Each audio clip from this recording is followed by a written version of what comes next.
tía bajará en un segundo, señor Frampton, dijo una damita quinceañera de aspecto muy sereno. Mientras tanto, va a tener que conformarse con mi compañía. Frampton Newtel se esmeró en formular un cumplido que halagara de forma debida a la sobrina, sin dejar de tener presente a la tía por llegar. Dudaba ahora más que nunca que estas visitas de cortesía a una serie de personas totalmente desconocidas para él le reportaran algún beneficio en la cura de nervios a la cual se suponía se estaba sometiendo. Su hermana le había dado varias cartas de presentación para todas las personas que conocía en ese lugar.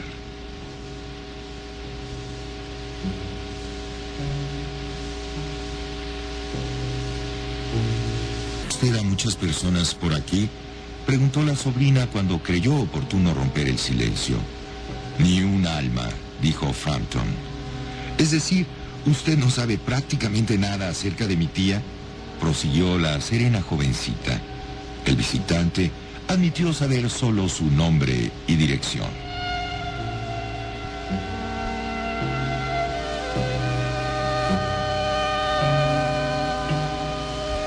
Pues precisamente su gran tragedia ocurrió hace hoy 3 años, dijo la muchacha. Ocurrió después de que su hermana estuvo aquí. ¿Su tragedia?, preguntó Frampton. La palabra parecía estar fuera de sitio en este tranquilo remanso rural. Quizá usted se pregunte por qué mantenemos abierta de par en par esa ventana en una tarde de octubre, dijo la sobrina señalando una gran puerta, ventana, que daba al césped. Me imagino que hace bastante calor para la época del año, dijo Frampton. ¿Pero acaso esa ventana tiene alguna relación con la tragedia?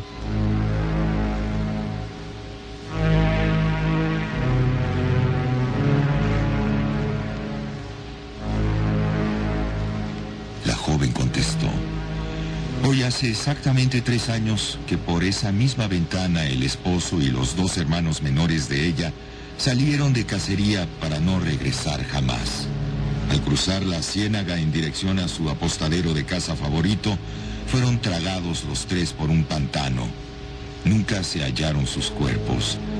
Eso fue lo más terrible de todo.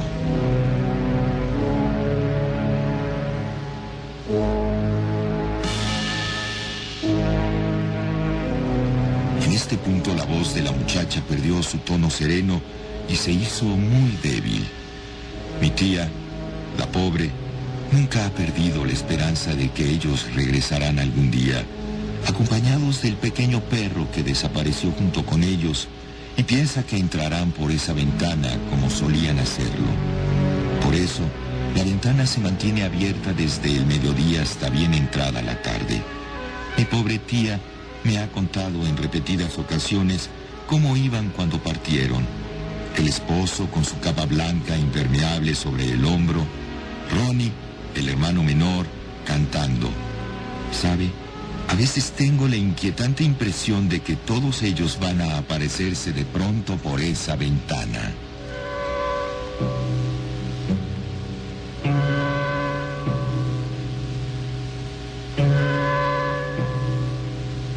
Para Frampton, fue un alivio que entrara la tía bulliciosamente en la habitación con un torrente de excusas por su tardanza e interrumpiendo así el relato de la sobrina. Me imagino que Vera lo ha sabido entretener, dijo. Espero que no le moleste que mantenga la ventana abierta. Mi esposo y mis hermanos están al llegar de un momento a otro de cacería y siempre entran por allí. Hoy salieron a cazar perdices en el pantano, de modo que me van a ensuciar bastante mis pobres alfombras.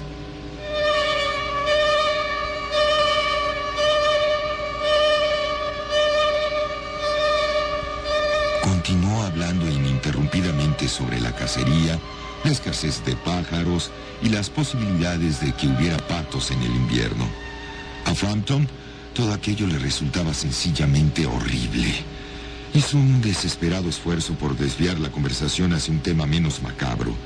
Se daba cuenta de que su anfitriona no le prestaba la debida atención y que sus ojos se desviaban constantemente hacia la ventana abierta. Sin duda, Había sido una infortunada coincidencia haber venido a visitarla en ese trágico aniversario.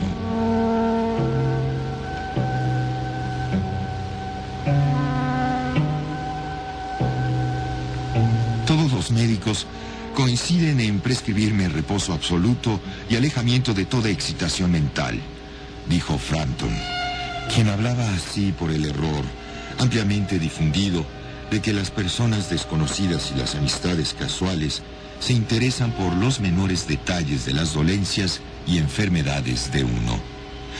No me diga, dijo la señora Stapleton, con una voz que solo en el último instante había reemplazado a un bostezo. Y de pronto, un vivo interés iluminó su rostro. «Allí llegan, por fin», exclamó justo a tiempo para el té.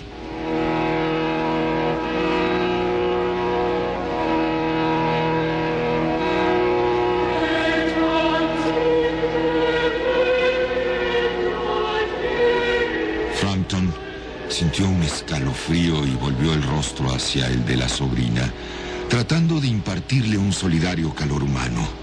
La muchacha, por su parte, miraba fijamente hacia afuera a través de la ventana abierta, con el horror reflejándosele en el rostro. Estremecido por una helada sacudida que el miedo le provocaba, Frampton se dio vuelta a su asiento para mirar en la misma dirección.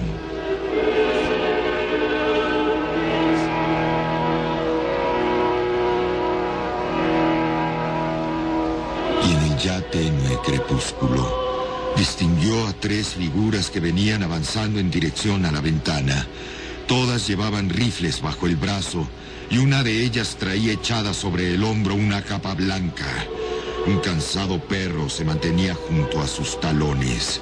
Venían acercándose en silencio, cuando de pronto, en medio de la oscuridad, se elevó límpidamente una ronca voz cantando.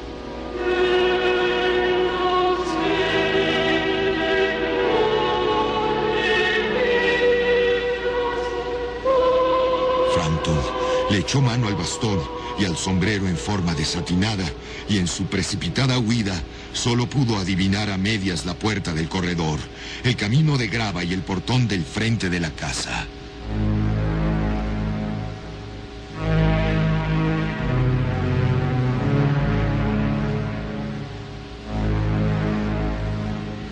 Ya llegamos, querida, dijo el portador de la capa mientras entraba. Dime una cosa, ¿quién era ese que salió disparado de aquí cuando nosotros llegamos? Un sujeto muy raro, dijo la señora. No hacía más que hablar de enfermedades, y al llegar ustedes, salió de aquí atropelladamente. Cualquiera diría que hubiera visto fantasmas.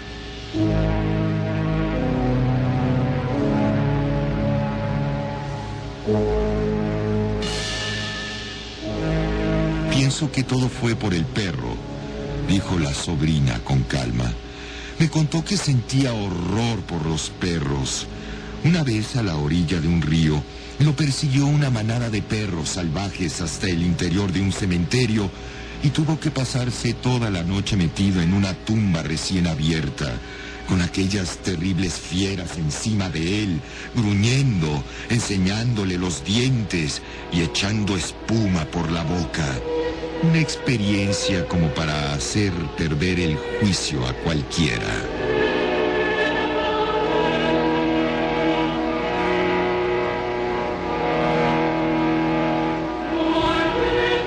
Para improvisar escalofriantes relatos a corto plazo, la sobrina de la señora Stapleton era toda una especialista.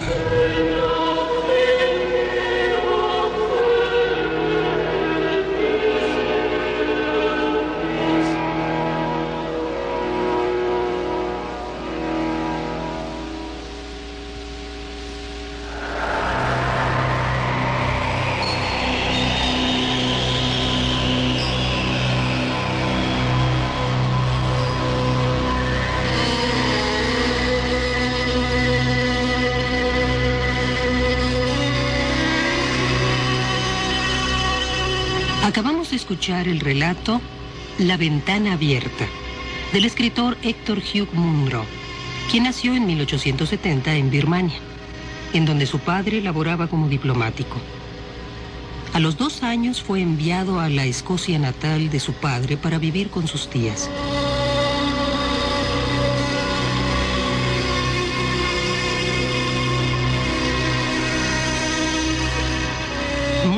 Publicó entre 1896 y 1900 sus primeros cuentos con el seudónimo con el que es mejor conocido en el mundo literario, Saki.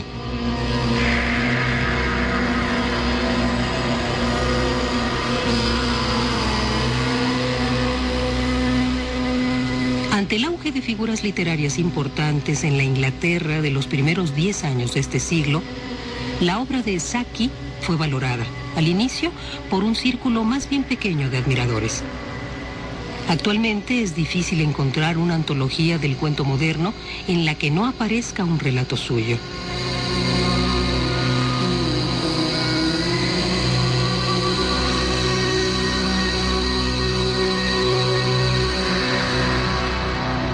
En su obra satírica, Saki hace una burla certera y aguda, aunque distante y fría, de las clases privilegiadas en el final de la era victoriana.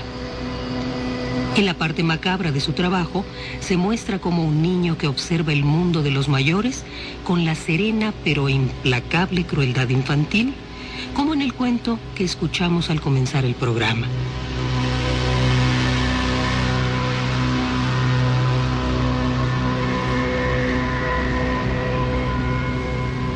Pocos de los relatos de Saki rebasan de 5 a 6 páginas, las que le bastan para crear ambientes convincentes y crear tipos humanos bien delineados, con unas pocas pinceladas agudas y precisas. Su detallada y casi instantánea capacidad de descripción con que retrata la estupidez de las altas clases británicas surge principalmente por ser un medio en el que se movía cotidianamente con mirada maliciosa, mordaz.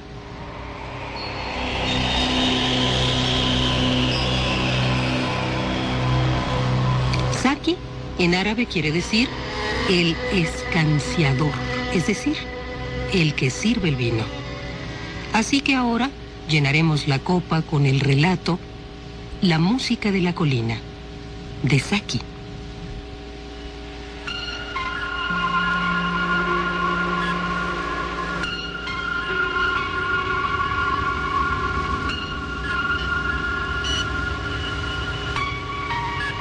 Sylvia Selton desayunaba en la sala de Chesney con una agradable sensación de triunfo total.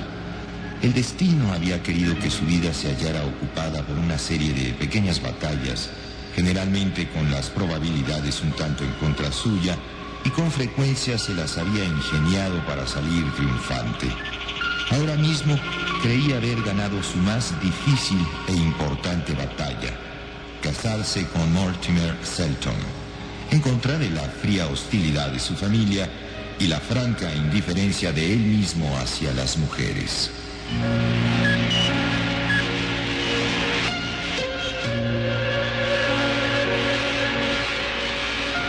La victoria decisiva la había alcanzado el día anterior al arrancar a su esposo de la ciudad para asentarlo en la casa de campo, una apartada finca solariega rodeada de bosques. «Es difícil que logres hacerlo ir», le había dicho su suegra, «pero si lo consigues, se quedará, porque Chesney ejerce casi tanto encanto sobre él como la ciudad».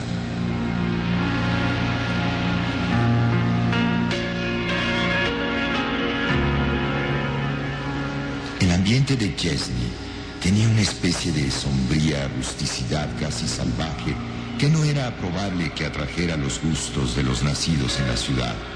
Para Sylvia resultaba una novedad. A partir de su matrimonio con Mortimer, desconfiaba de la vida citadina.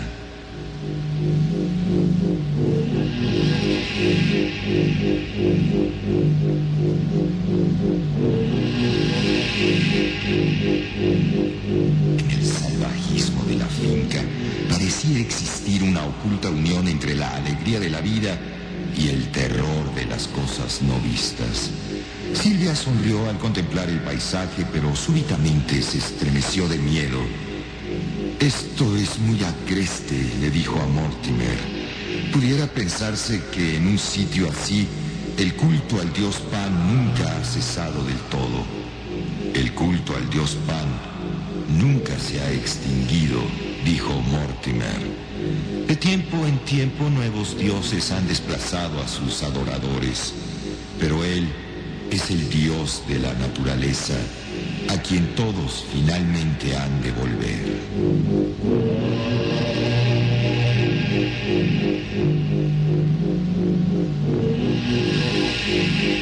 Silvia era religiosa de un modo honesto y vagamente devoto, y no le gustaba que hablaran de sus creencias como meros renuevos de última hora.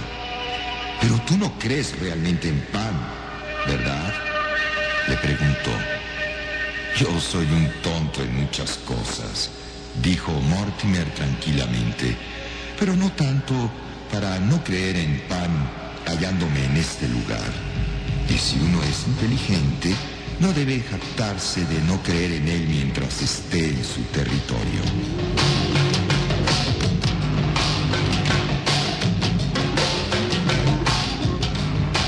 Fue una semana más tarde que Silvia se aventuró a hacer sola un viaje de inspección por la finca.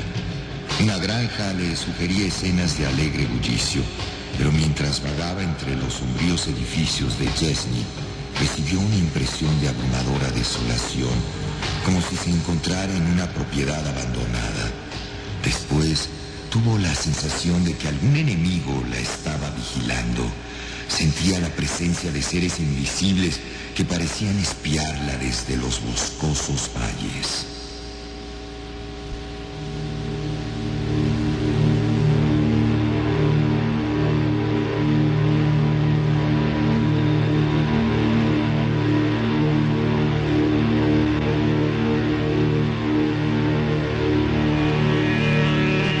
Tras pesadas puertas y ventanas cerradas, le llegaba el intranquilo golpear de cascos y ocasionalmente el apagado bufido de alguna bestia. Mientras atravesaba cobertizos de vacas, la sobrecogió de pronto un extraño sonido, el eco de la risa, brillante e inequívoca de un muchacho. El recuerdo de aquel eco, ilocalizable, se sumaba a sus otras impresiones de que algo invisible y siniestro rondaba a Chesney.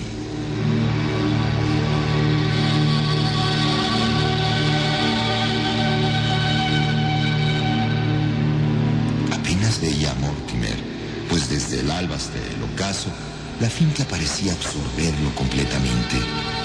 En cierta ocasión, siguiendo el rumbo que le había visto tomar por la mañana, Silvia fue a dar a un claro dentro de un bosquecillo de nogales, rodeado por enormes piedras, en cuyo centro se hallaba un pedestal de roca coronado por la pequeña figura de bronce de un joven Pan.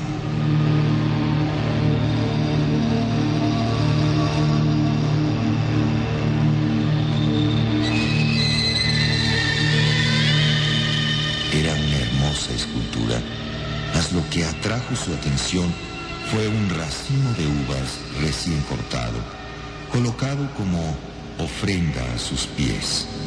Las uvas escaseaban en la finca y Silvia las recogió del pedestal con enojo. Mientras regresaba a la casa, un malestar dominaba sus pensamientos y más tarde se volvió una punzante sensación de miedo cuando vio que a través de la maleza un muchacho moreno y hermoso la observaba con una mirada de odio difícil de describir. Se hallaba en un camino solitario y decidió apresurar el paso. No fue hasta llegar a la casa que se dio cuenta de que en su huida había dejado caer el racimo de uvas.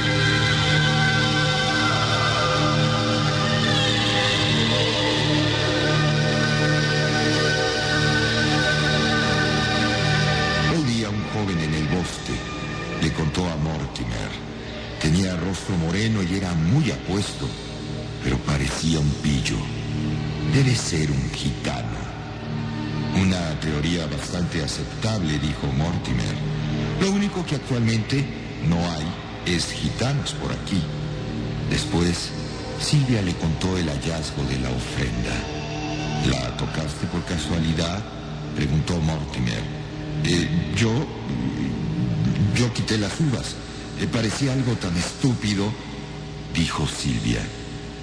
Creo que no debiste hacerlo, dijo Mortimer. He oído que los dioses del bosque se vuelven terribles con aquellos que los mortifican. Yo en tu lugar evitaría el bosque y los huertos, y no me acercaría a los animales con cuernos de la finca.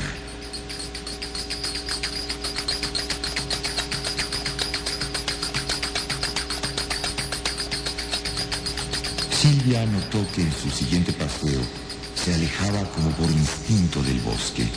En cuanto al ganado con cuernos, no hacía falta la advertencia de Mortimer.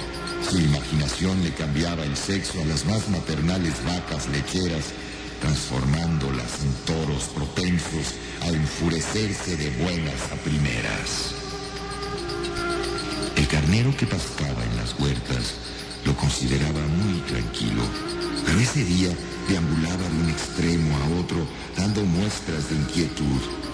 Un bajo y caprichoso sonido como el de un flautín se escuchaba en lo profundo de un bosquecillo cercano y parecía existir cierta conexión entre el inquieto andar del animal y la extraña música.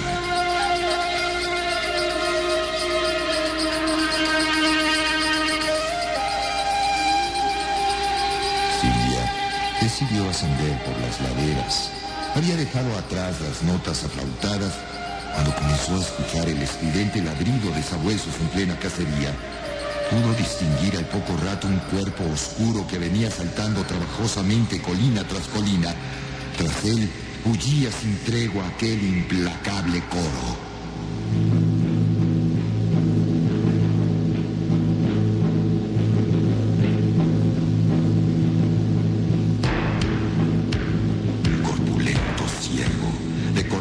Bien equipada se dejó ver de lleno entre los matorrales de robles. Su rumbo evidente era hacia el santuario favorito de los ciervos, el mar. Sin embargo, para sorpresa de Silvia, volvió la cabeza hacia la meseta y siguió avanzando resueltamente. Va a ser horrible, pensó. Los sabuesos lo despedazarán ante mis propios ojos.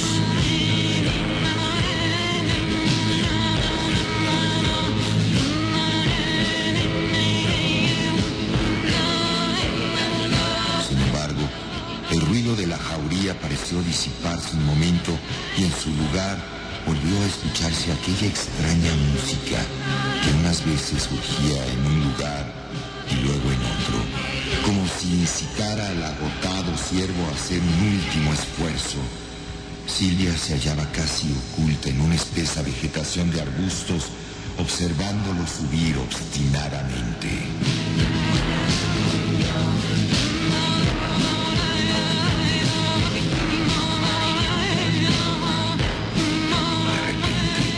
La música aflautada empezó a sonar con fuerza a su alrededor, pareciendo provenir de los arbustos a sus pies, y en ese preciso momento la enorme bestia giró con rapidez y cargó directamente sobre ella.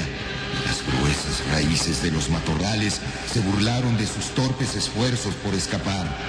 Ya a pocas yardas de ella se encontraban las enormes astas del ciervo, cuando en una fracción de segundo recordó, paralizada por el miedo, la advertencia de Mortimer de cuidarse de las bestias con cuernos de la finca.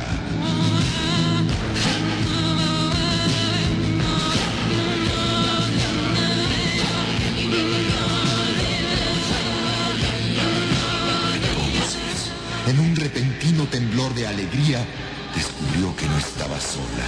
A pocos pasos de ella y hundida hasta la rodilla en los arbustos, se hallaba una figura humana. «Por favor, asústalo», le dijo, pero la figura no hizo ningún movimiento en respuesta.